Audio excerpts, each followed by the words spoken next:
Sarah Ortiz for the Vice Chair for Graduate Affairs.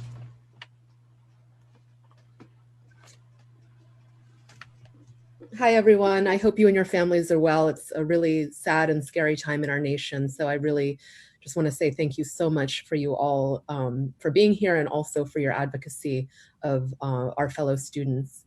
In 2022, our USS will be celebrating its 50th anniversary. Yet the world finds itself at an inflection point such that we have not seen since the civil rights movement and student protests that wove the fabric of who we are today. My roots as the daughter of a Mexican medical doctor at a public health hospital and an American public school teacher on the Ciudad Juarez, Mexico side of the El Paso, Texas border, and my personal journey as a child immigrant at the age of 8 shaped my life trajectory. As a young Mexican American woman of dual heritage seeking my identity and where I belonged, I began to find my purpose during my university years in Honolulu, Hawaii.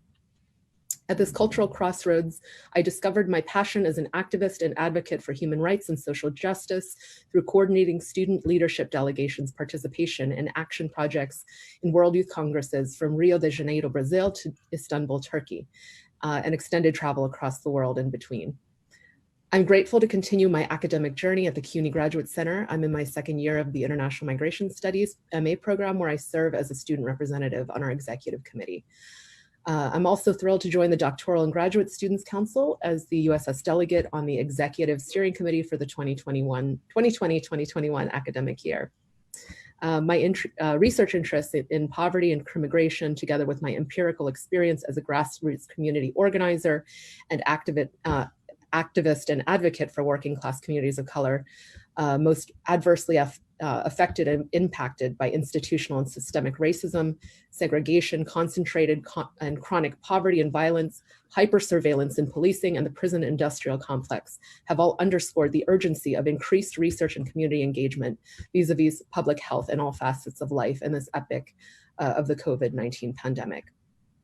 I'm actively engaged in both the AOC campaign as well as political education, electoral housing, and immigrant justice working groups in the New York City DSA, that's the Democratic Socialists of America, in advocating for equality of access to safe and quality housing, jobs, education, and healthcare, and reclaiming the freedom of our multiracial working class communities across New York City to organize and politicize our common struggles toward a more just and equitable society.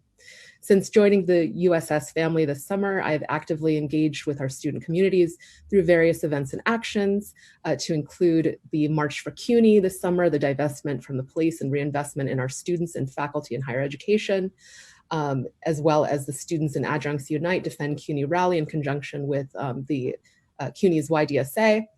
I'm most proud of being part of a task force of 5 calling on CUNY to cut formal ties with the NYPD. I'm very passionate about this cause.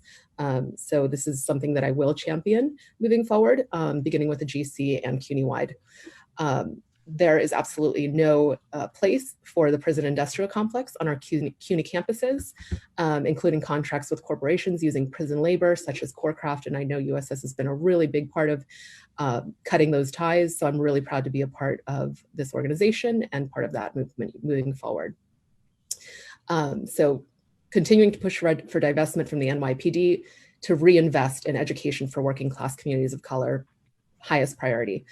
In addition to funding programs that should already be funded and not nickel and diming students for programs of support, such as ASAP. Moving forward, I do want to work with the Free CUNY and CUNY Rising Alliance. Higher education should not be a private benefit, but a public good for all. CUNY is a publicly funded institution. It should thus belong to our students. And we also should push for legislative advocacy towards full cancellation of public and private loans when over 1 million students actually go into default each year. This is not the time to be profiting from students. It's a time where we should be building bridges. We should not be erecting walls. I'm all about access and making the personal political and politicizing the personal. So definitely support for the most disenfranchised current and prospective communities of students, including formerly incarcerated and justice-involved students, international students, first and second generation immigrants and their children, as well as undocumented students. So I'm committed. I've already been in touch with the president of the Graduate Center, our new president, Robin Gurrell, to promote common student concerns and interests. So I'm really excited about joining you all and supporting you all in our common mutual interests and our common mission of access and affordability and quality of education for Thank everyone. you, Sarah.